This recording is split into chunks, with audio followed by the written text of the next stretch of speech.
All right, awesome. Jake, give me your last name again because you told me before, but I butcher it. I don't even want to say it Yes, wrong. it's I mean I don't even care. It's Tuura though. Tura. Okay, Jake Yeah. Tura. Jake, the one of the you and I had the OG, I think, meathead dunk contest hashtag going for a while. It Yeah, was it kind of stopped though. I don't know why that happened. Yeah, well, I fell off the dunk train. So there was a point in time where I no longer could participate in the meathead dunk contest because I had fell off and became more meathead and less dunkable.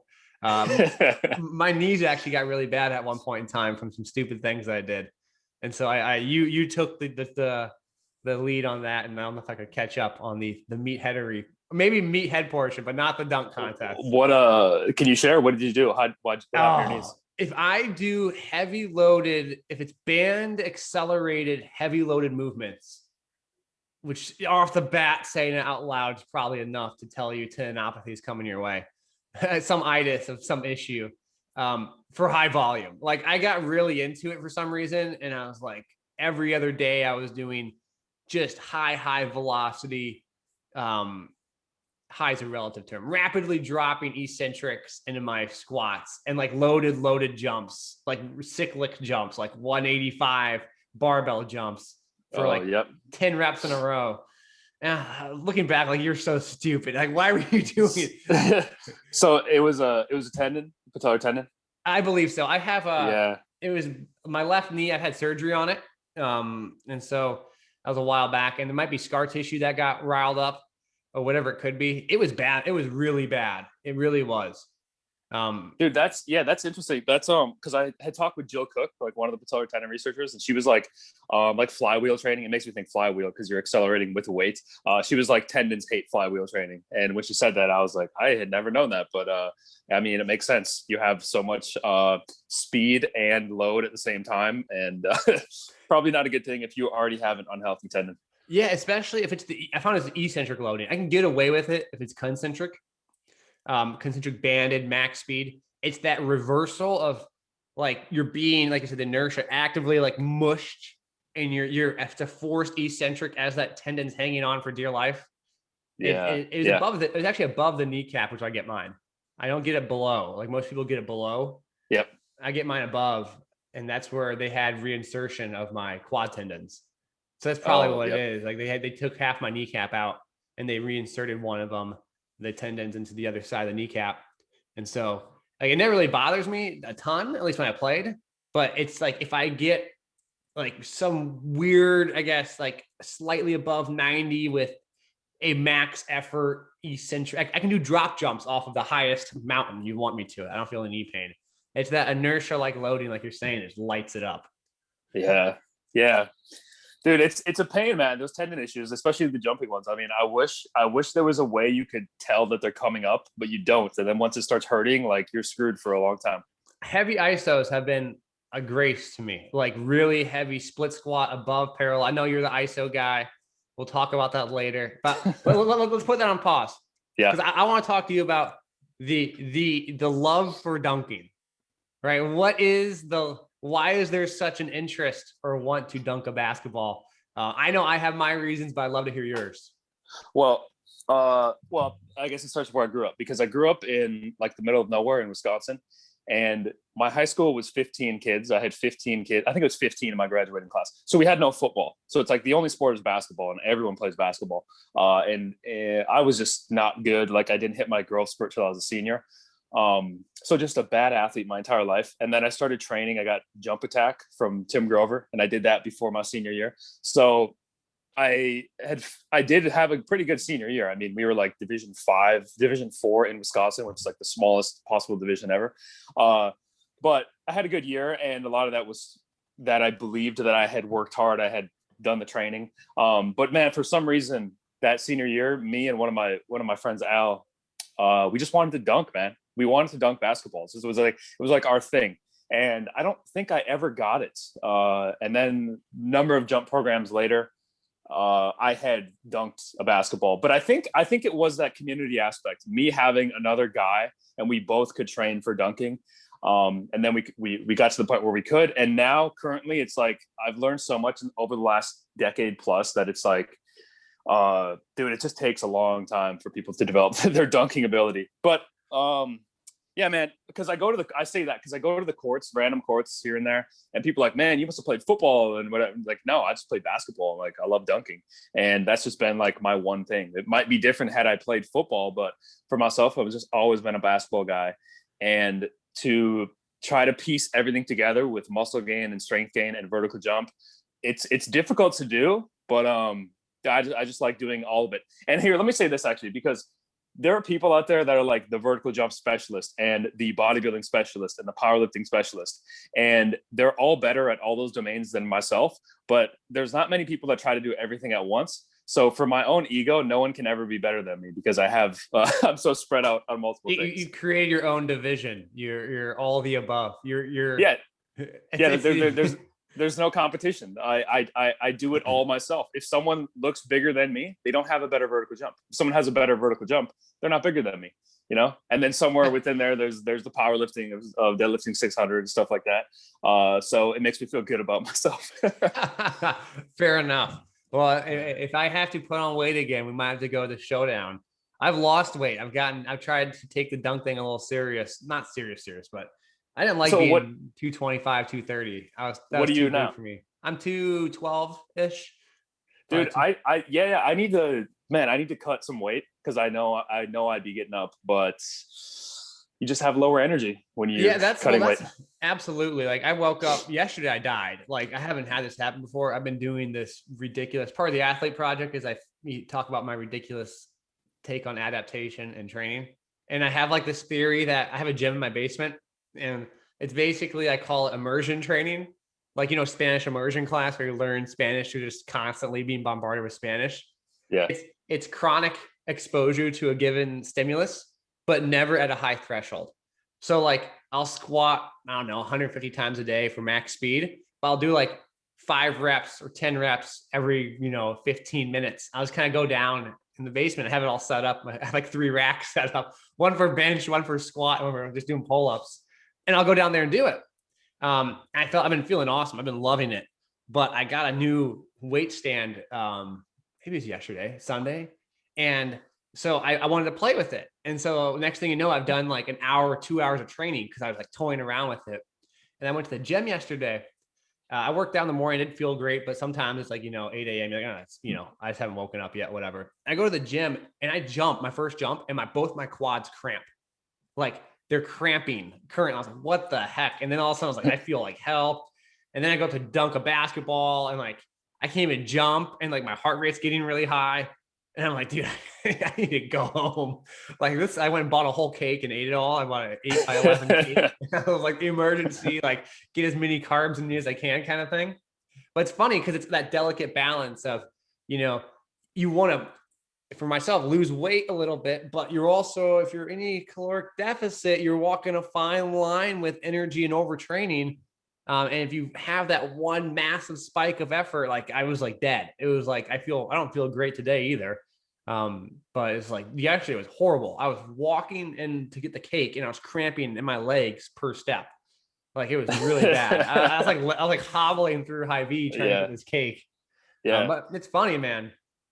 Yeah, dude, it's like, I mean, and you're like putting the science into the vertical jump, which some people like, they don't put any science into it. They're just like, do the calf raises and do all this other garbage. And it's like, just looking at like standing vertical jump and how it's about relative net vertical impulse is like, for a lot of people that are like, hey, I want to jump higher. I'm like, what do you weigh and can you lose weight? Because if you lose weight, it's based on your relative impulse. So if you weigh less weight, you're going to jump higher.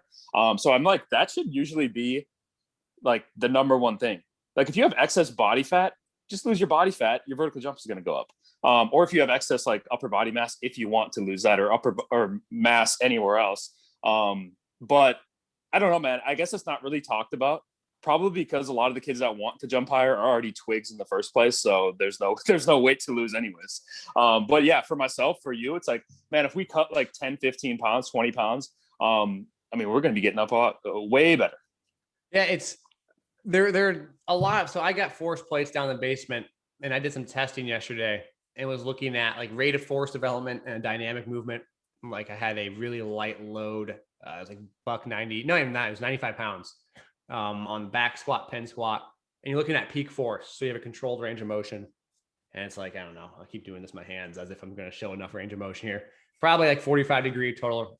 You probably above 90 by a lot, probably 120 is your starting position with knee angle, and you explode up.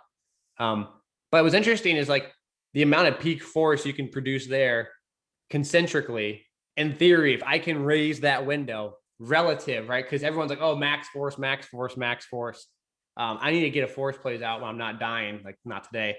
And I've looked at before, like how much can I actually produce max force with a bar in my back?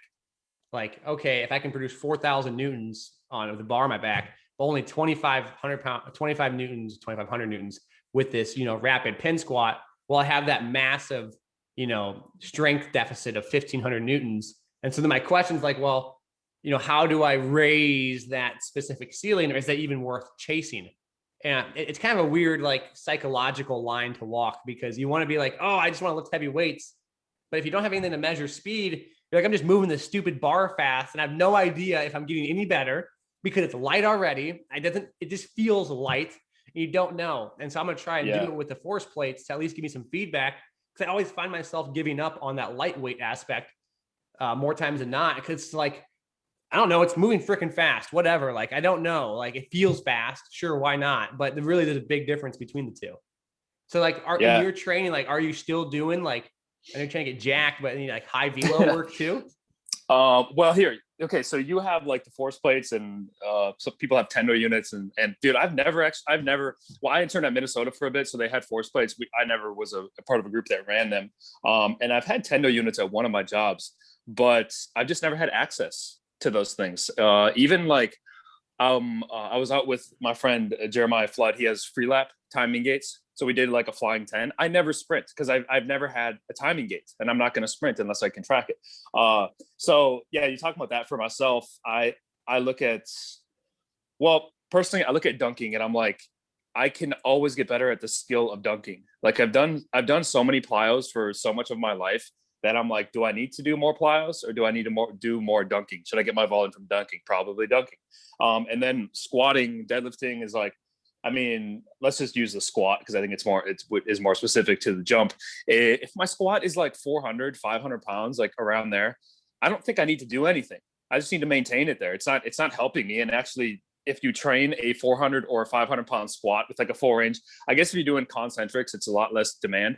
But if I'm training like all the way up, like it's pretty demanding on your system, and it can leave you beat up for a few days. So it's like just kind of maintaining that there. So for myself, dude, I just keep my strength where it's at, and I don't do a whole lot of plyos, and I get on the court and I don't try to dunk basketballs.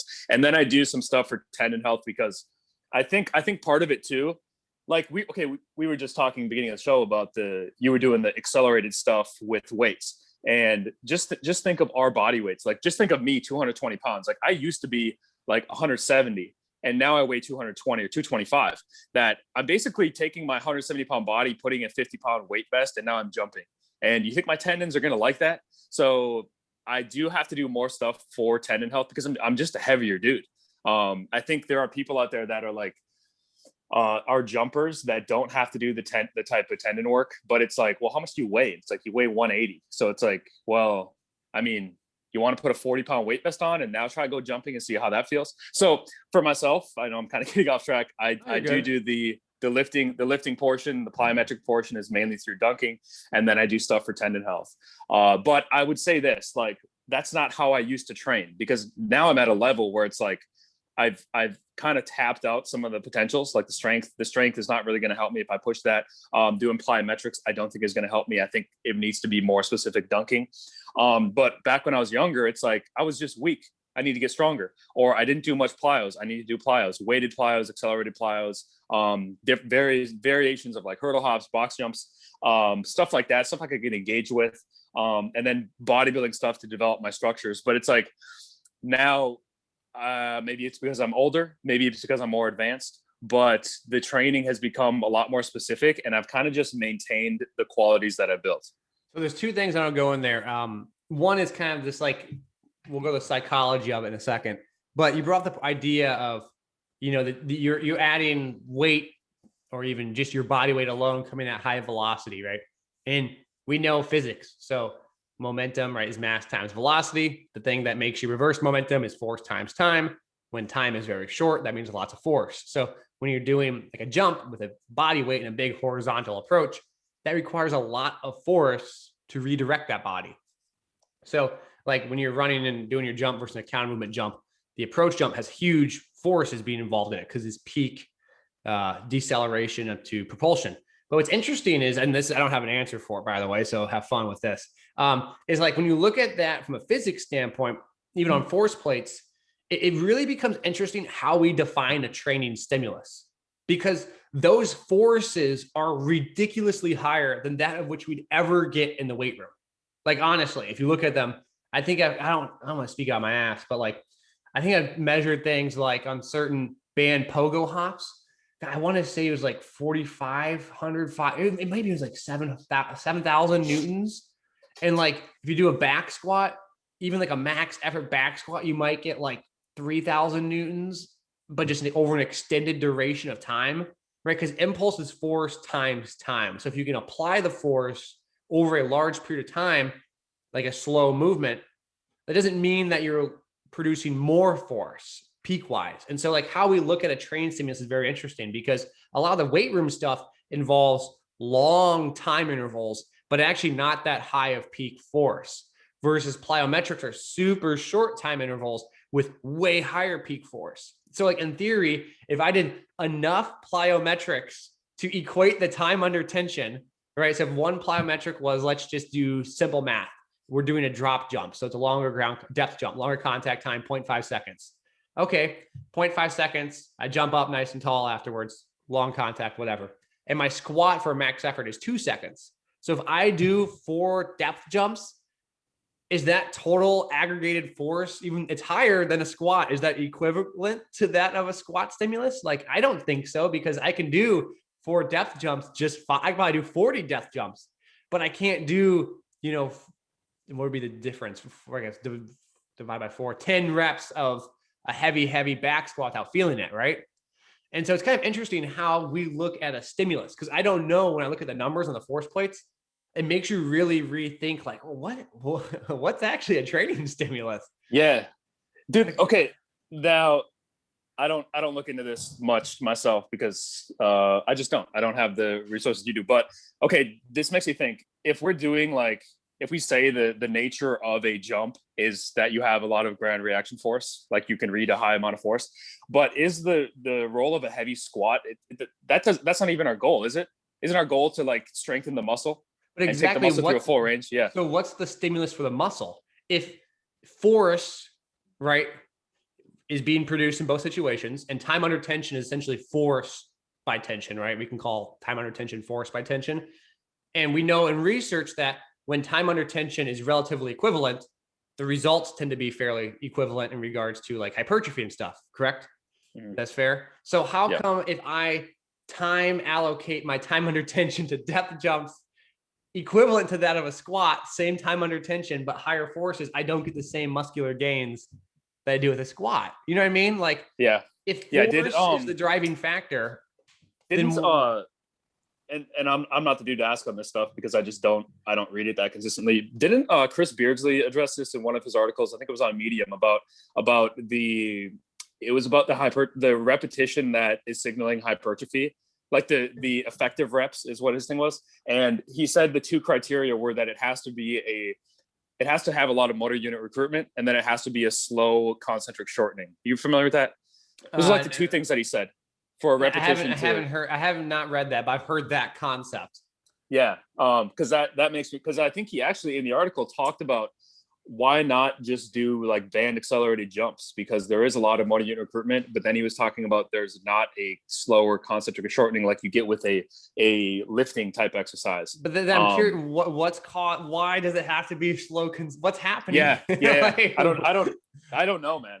I honestly don't hypoxic know, maybe? Is it some hypoxic signaler that you need to have some level of myoglobin depletion that cascades an event to increase capillary density? I don't know. Yeah. And then there is plyo work, by the way. A lot of research that shows they do get gains, hypertrophy gains. Yeah.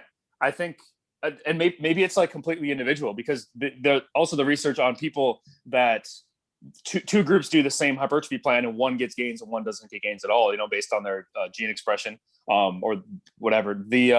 So maybe it is all individual. I think the same too. I think we could probably say the same too about when you're saying like, well, what is even the point of squatting if we're not getting the certain reading?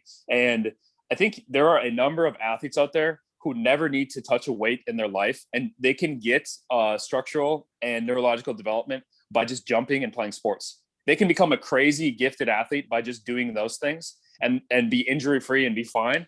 But then people like me, if I just did that, I would have. Well, I did get blown up with tendonitis. I do need the strength stimulus. So it's like, I think that's also individual, where it's like some people are just going to respond across the board from anything, and then some people are not, and they need more focused stimulus to actually get there. It's kind of my example of like some people are just born a Ferrari, and some people are only a Toyota, and we have to buy all the modifications to pretend we're a Ferrari. Like, yeah. I was lucky enough. I grew up with Devontae Adams. Him and I, since middle school, we played same basketball team all together, whatever. And so like I saw most freak athlete I've ever seen. Actually, him and one other guy in high school, but two most freak athletes I've ever seen. But Devontae is probably the most freak athlete I've ever seen. I remember going to the weight room, and we were like juniors, and we had some stupid basketball workout. I've never seen Devontae work out. Built kid, naturally built. But we go in the weight room, and he squats 405.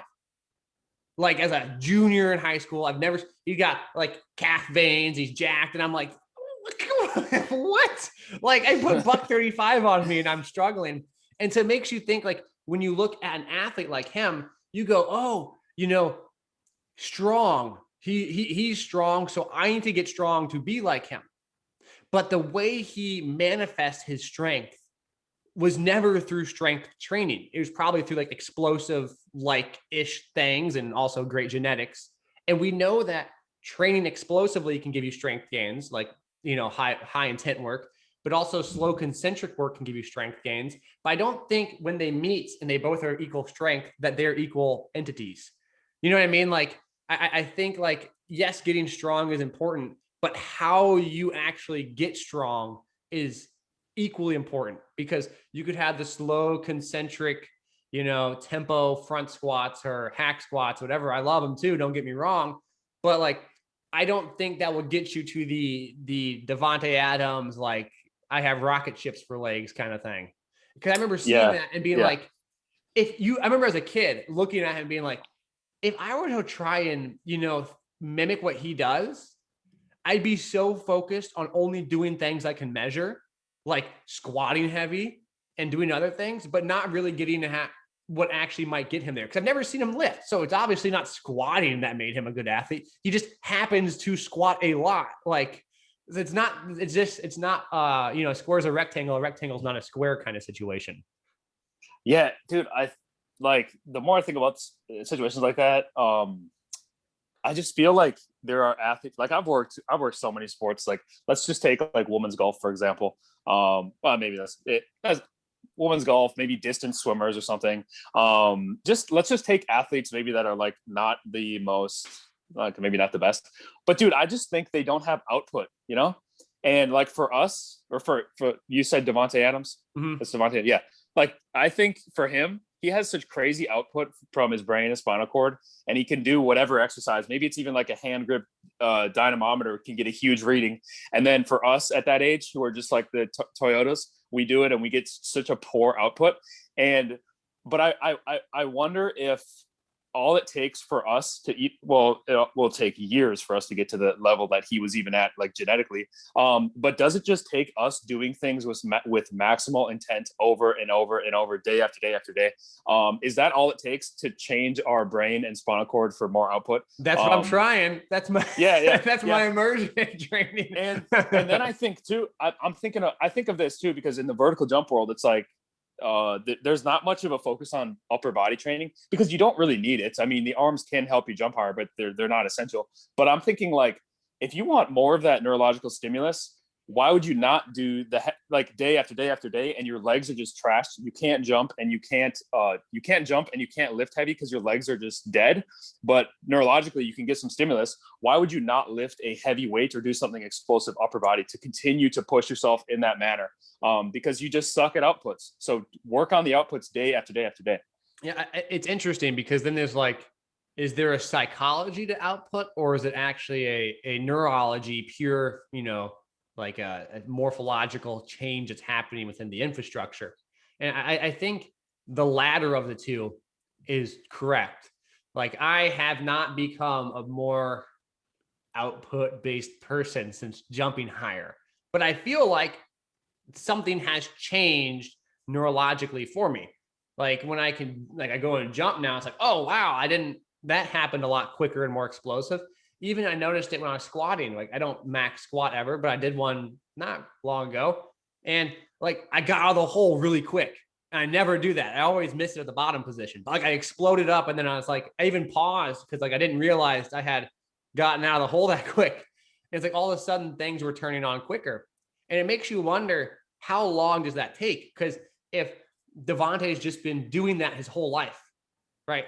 Since he's been 2. And, when he's 18, he's squatting 16 years. I've only been doing it for 3, you know what I mean? And I'm not in like the most plastic years of my life. How much does that mean for kids that we should just focus on making things very intentful, like be explosive, have timers out, make them try and run fast for fun and enjoy it? Because I never, like, as a basketball player, would have ever labeled myself explosive. Like, it was always like, try and like find an opening versus like, let me, explode to the hoop or something.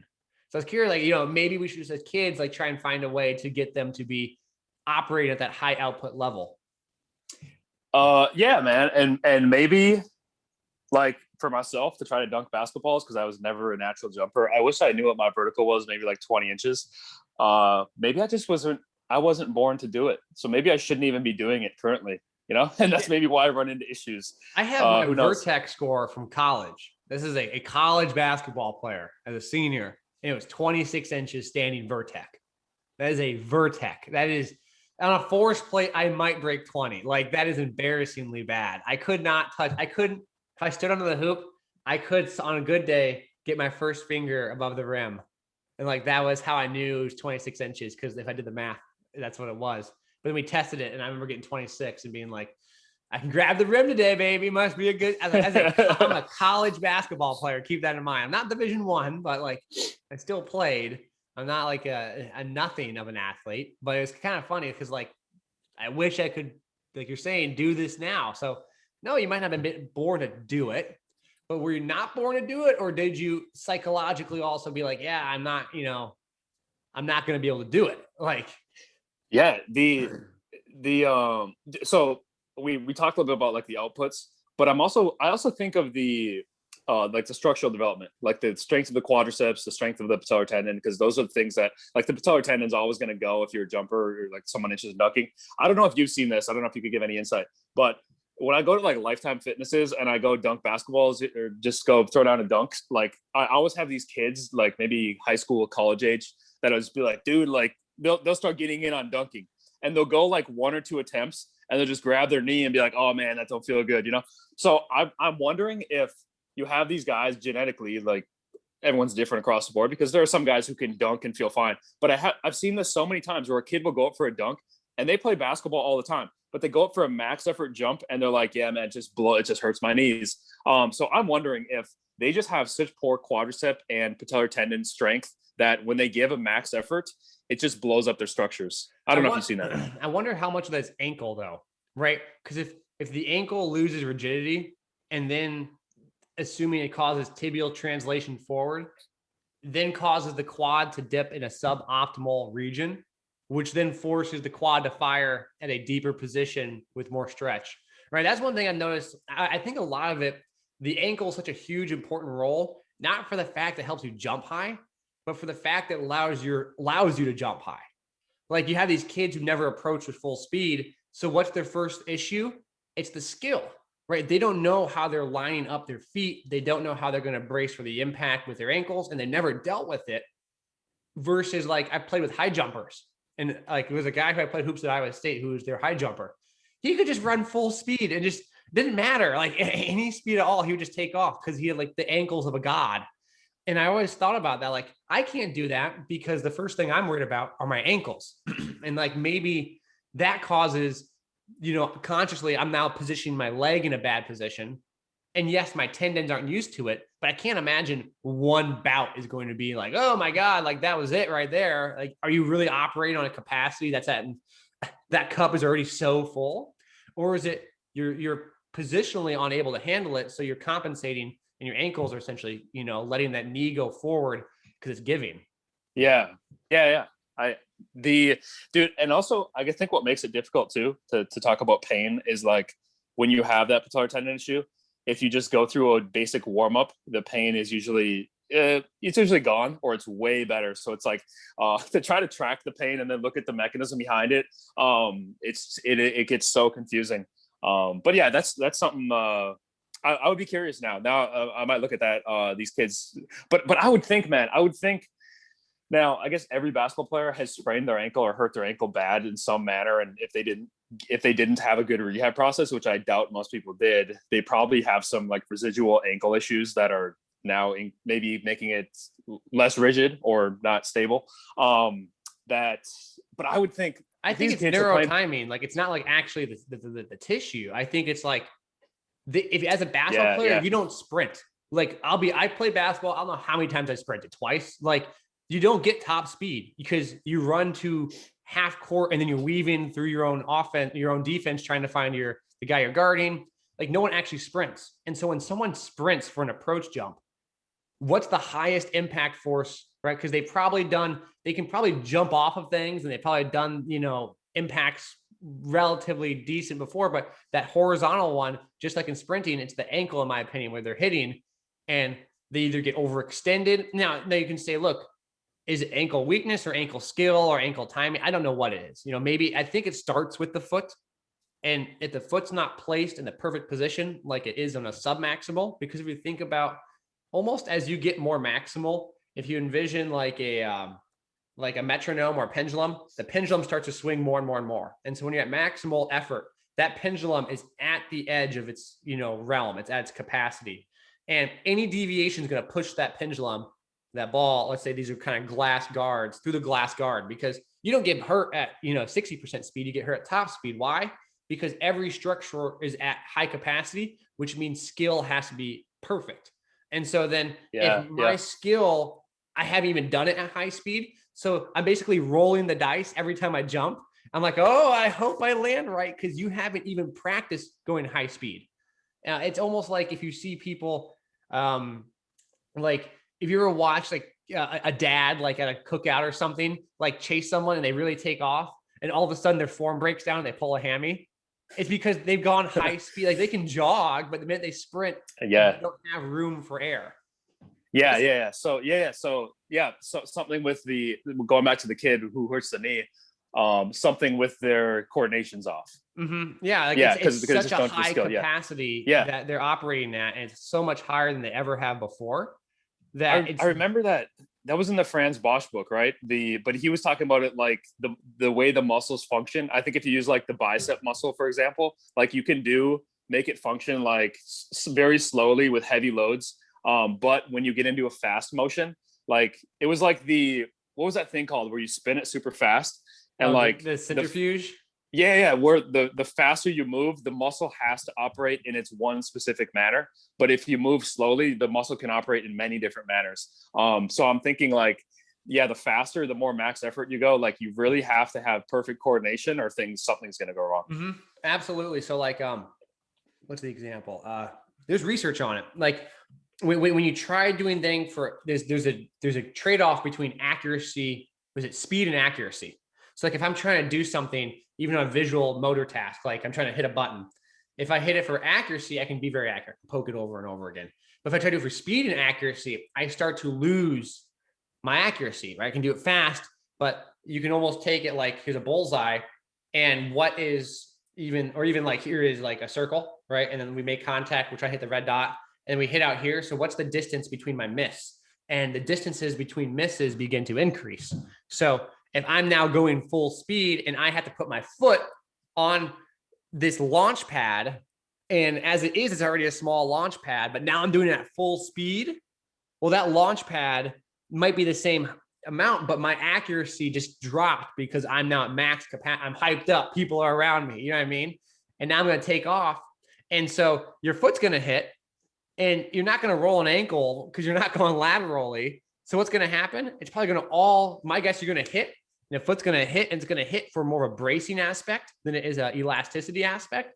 And it's going to rip up the chain and put the whole demand on the knee. And then you're like, oh crap, that really hurt because my ankle didn't operate how it normally did in the past.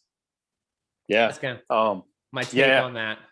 Yeah. So I think I always try to think practically as I can for like people to get advice. So all that work about practice running, practice dunking at high speeds.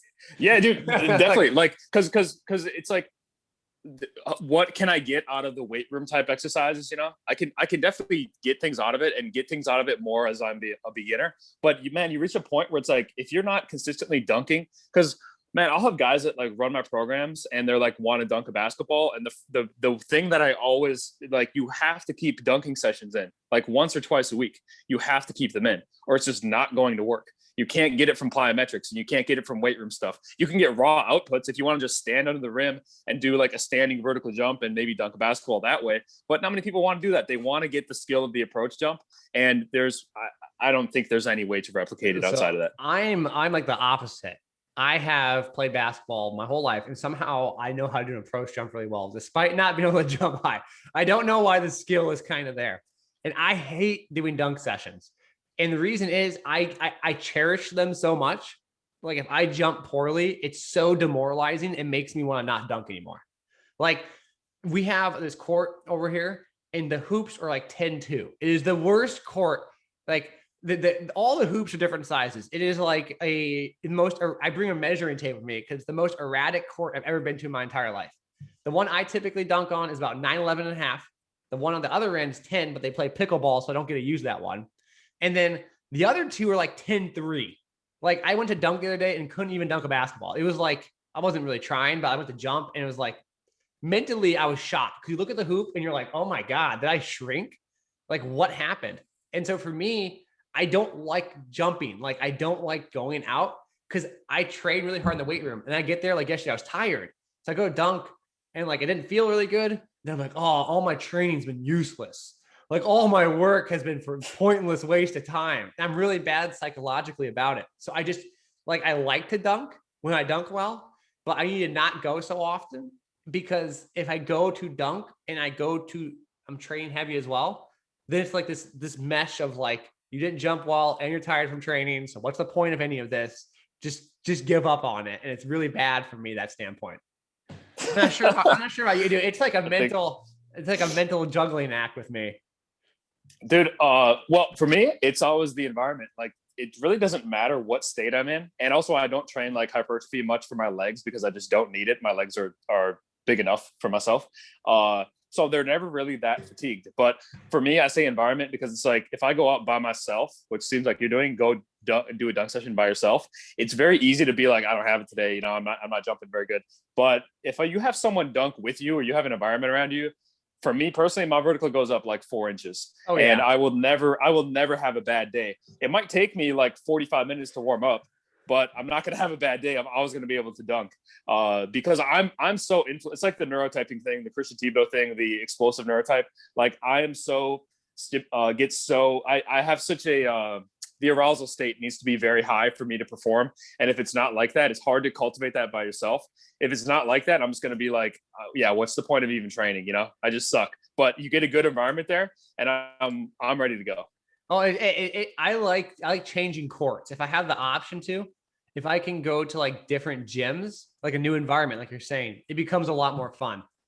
Like, I don't know what it is, man. Like I just talked about yesterday because I went, and I swear to God that one of the hoops must have been like 10-3. It's like, because I was shooting on it. I'm a shooter in basketball. And like, I could not get the ball there. Like everything was short.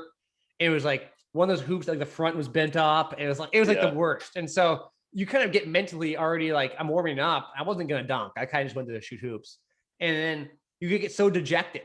And it's kind of funny because like I'd walk around, look at the hoop, and all of a sudden, you know, some days the hoop looks like it's 8 feet tall. Like you can just like stick your elbow in it. Like today it was like, oh, how, how did I ever dunk on this hoop?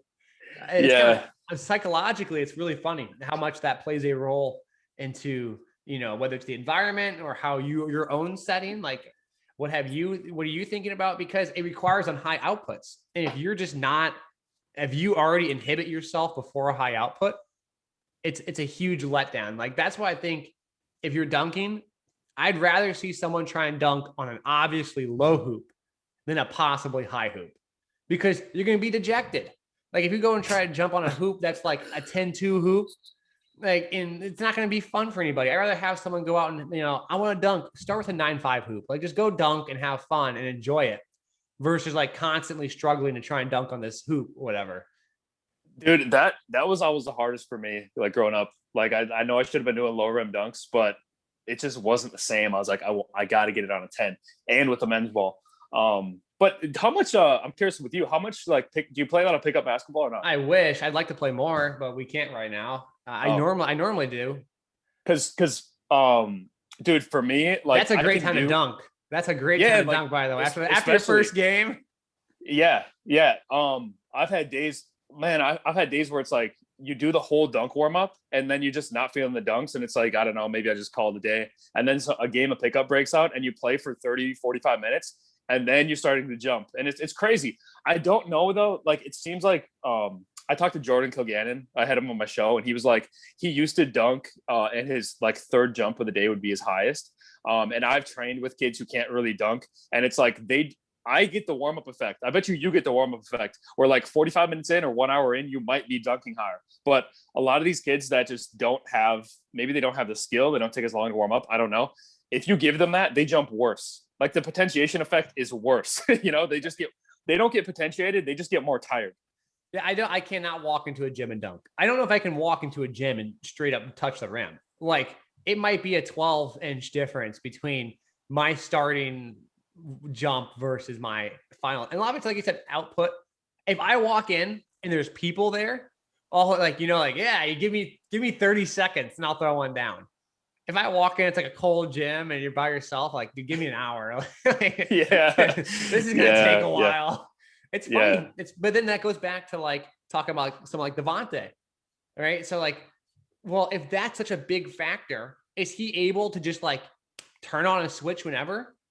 I've seen him. I swear to God, this happened. We were at a basketball tournament. This is high school.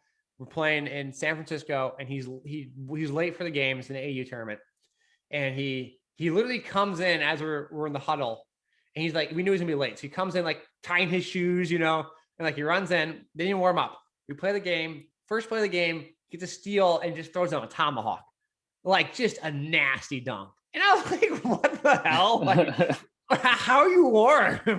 It was like the most amazing thing I ever seen. Like I'm still like getting warmed up in the game. Like, you know, your first couple of possessions, gotta jog around. He takes it down the court, like gets a steal first play of the game and just, you know, back scrapes it kind of D-Rose style. And I was like, this is stupid. Like how, dude, what? I when I talked to Jordan Kilgannon, I don't know who he was mentioning, and maybe he was mentioning like Justin Bellington or one of these guys who used to be a pro dunker. But Jordan was like, he'll take like weeks off and then he'll come to the gym and he'll have just as good a vertical. And he's like, it is crazy because Jordan's like, I can't do that. I need to continue the skill. And I remember Joel Smith, I don't know if Joel Smith talked about this in a podcast or something, but about like, you should be able to step into a gym and jump like close to how high as you can. And that's like a sign that your body is functioning like normally, functioning properly, something like that. But I wonder for us, because we had to build it through lifting, you know, we've had to put so much time and effort into lifting, which I guess we could say is like unnatural, you know, like our muscles are forced to break all the time. We don't have that fast on and off contraction. I don't know what it is, but maybe for us, like we take so much longer to get going because we're like the Toyota Camry that has put the upgrades into it versus these other guys can just go right away, you know, but maybe those guys that can go, like the genetic guys, maybe some of them also take a while to get going. I just don't know. No, they do. So like, but I think it's heavier guys. I think it's the fluid viscosity thing. I have no idea, but I'd be willing to bet like once you get blood flow, something about that helps with, like, if you have more muscle mass. I don't know. You're probably holding more water per weight, and maybe that distribution has to occur by the time you warm up. For example, I jump with sometimes I'll have you film him.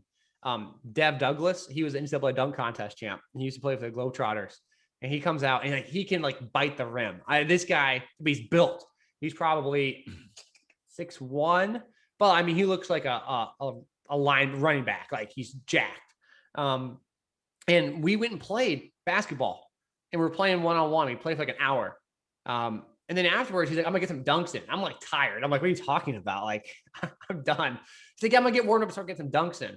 And then like he was jumping okay at the start of the day. And at the end of it, he goes between the legs over someone. And like, I was like, what? Like, it's been 2 hours. He's like, yeah, it takes a while to get going. And I like, what is that? How?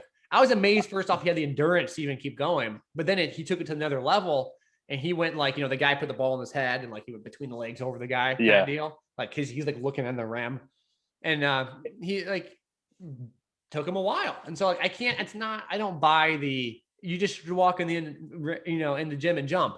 Well, that doesn't take into account any mass distribution of the body. Like if I have large mass distribution upper body compared to my lower body, or equal, right? If you're a pure jumper, you're going to have high mass distribution in your lower body, low in the upper, right? And so if I go and jump, my downward inertial momentum from my upper body is significantly less than that of a heavier person, right? If I'm carrying 30 or 40 pounds more of mass on my upper body, just loading, that is a greater load.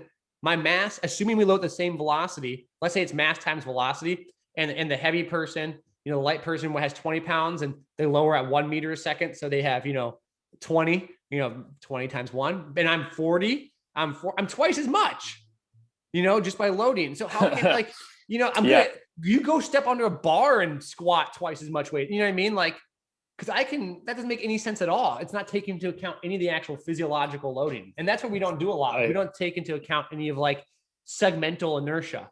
Like if I got big pecs, man, it's going to be more in my erectors to stand me upright. That's a fact. If I'm carrying 15 pounds on my chest and my shoulders, the erector demands are going to be higher to keep me upright. Yeah. It makes me think of the Bill Hartman, the infrasternal angle thing, the size of the rib cage, the size of the pelvis, like having them wider.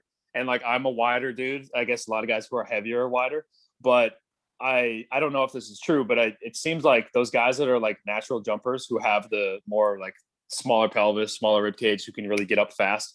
I wonder if they have an easier time just getting in the gym and going, and we take like an hour to go. I don't know the answer, but I mean, because I think for us, we're just like bigger dudes, like structurally bigger dudes than some of these like skinnier guys.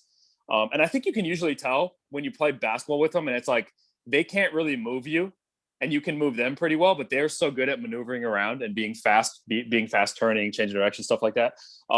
So I think for us, it's like our structures aren't really built to elevate. We're built more like a linebacker or like a lineman, to resist force. And these guys are more built to get up fast. So maybe it's just more natural for them and they can get up. But I don't know the answer. But for us, we just take a while to get going. And it's also what you've been doing that day too. Like if I have squatted earlier in the day, I can walk into the gym and be cold and jump higher. I'm kind of right. If I roll out of bed, hell no, like absolutely not. So it depends too. Like, there's a lot of interesting things you can look at. I guess the last thing I have for you, man, is like, what are your goals? Like you're doing this jump stuff, you're doing the strength stuff. Let's stick with the athleticism portion, because that's what, we're kind of, I guess not really. I'm trying to bench 400 too in this process. So I'm not pure athleticism. What are we looking at here? What do you think your kind of goals are for the end of the year? Goals are to dunk better. It's not very objective. I just consistently want to jump higher. And I think for me is cutting body weight. I've been eating a lot less recently. That's pretty much as simple as it gets, just eating less food, making sure that I like walk around and train pretty often. But it's kind of sort of difficult because I'm in California and a lot of things are like I have one gym that I've been able to train at like 3 times a week. So yeah, for me, my goals are to jump higher, and I don't really test like Vertec or anything like that. I don't have a Vertec with me. My testing is how well do I dunk on a given day. So I do that, but it's like I have to maintain strength. I don't really care about pushing strength. I have to maintain strength, and I want to maintain muscle mass through the process. But yeah, dude, I want to start getting up better. I want to start jumping higher. And for me, it comes to getting more consistent dunk sessions, and having good dunk sessions, having a good environment around it. I think there's something very interesting about trying to do something athletic the best you can. Like, you don't really learn as much just trying to get really strong. Like, I don't know. I got really into kind of wanting to be strong, and in like a year, I took my deadlift from like 450 to 600. It was cool. Like, I learned a lot from West Side, but the amount of challenges I've had from trying to jump higher and what I've had to look at from like a holistic standpoint, because it's not just like variations of a lift. Like, if I want to get better at a deadlift, I'll like, what 19 variations do I need to try and target to get better, and what not really different universal loading scheme am I going to apply to it over time? Like, and am I going to eat enough food? But like jumping, you have this balancing act of weight, energy level, maximum output, and then like random things like, do I need to squat a lot and super heavy? Do I need to squat fast? Do I need to jump over hurdles? Should I run sprints? For me, I've learned a ton, because then I've been like, well, if I know all that, then like, what's the theory of adaptation? How do general and specific stressors fit in that? And how can I not crush myself like I did on accident? All those things. And so are there any profound things you've kind of learned that you can summarize, I guess, shortly over this time, or things you didn't expect to learn? How about that? The dunk journey? Yeah. Yeah. That it freaking takes a long time. and okay. Recently I've learned this because I interviewed all these tendon people on my podcast, and then came up with my jumpers and resource. But it's like, every person who wants to get good at dunking and become sort of good at it is going to run into a patellar tendon issue. Quadricep tendon, I mean, same thing. So that is one thing that I've seen. So it's like, if you want to kind of avoid that, which injury is always going to hold you back. The injury of the patellar tendon or the quad, once that thing flares up, you can't jump anymore. You cannot give maximum effort. So it is of your interest, if you're interested in dunking, that you need to take care of that thing. And it's such a long journey to dunk a basketball that it's just going to be extended, or it's never going to happen if you run into that tendon issue. So you have to, that's where the lifting is so big, and isometrics can help. But if you just keep your squat good, and not like a low bar squat, but like knees actually come forward, so you stress the quads, that type of squatting, you can do leg extension, stuff like that. But yeah, that's something that I didn't expect to learn, how it's like, oh, you want to get better at jumping? Just jump. And it's like, well, that can work for some people, but for the majority of people, their patellar tendons are going to blow up. So patellar quad tendons are going to blow up. So you have to do something to prevent that, or try to prevent that. Obviously you cannot prevent injuries, but you need to do something to try to avoid that down the line. Oh, I appreciate that's all. That's yes. There's nothing to disagree with. Like, like you need to get your structure there, and people just want to put a big engine in a car, and they don't want to have the, suspension or the wheels. And to take your mindset of like, yeah, this is going to be over time versus tomorrow. Like, it's not like how many squats can I get in a day, but how many quality reps can I go over the next year. Time is a big thing, right? Oh, how can I dunk in 2 weeks? Well, you probably can't. Like, unless it's technique, you're not gonna like. Yeah, and the structure, like the tendons, it's like you have this huge spike in load, tendons are going to blow up. Like, that's the thing that is always going to blow up. So you spike load way too fast because you want to jump high. That is the last thing that you want to do. But you naturally might want to do it. It just takes a little bit of understanding of what is good for your body and what is not. And changing load way too fast, especially with jumping, is awful for you. Fair enough. I've been there. Well, Jake, I appreciate you being on, man. Out in California, hey. Yes, having fun. Sure, man. Living it up. You got the surfer hair, so go catch some waves, brah. No, I go to the courts and dunk. That's my thing. Oh, fair enough. Okay. Yeah. All right. Take care, brother, man. All right. I appreciate you. Thank you.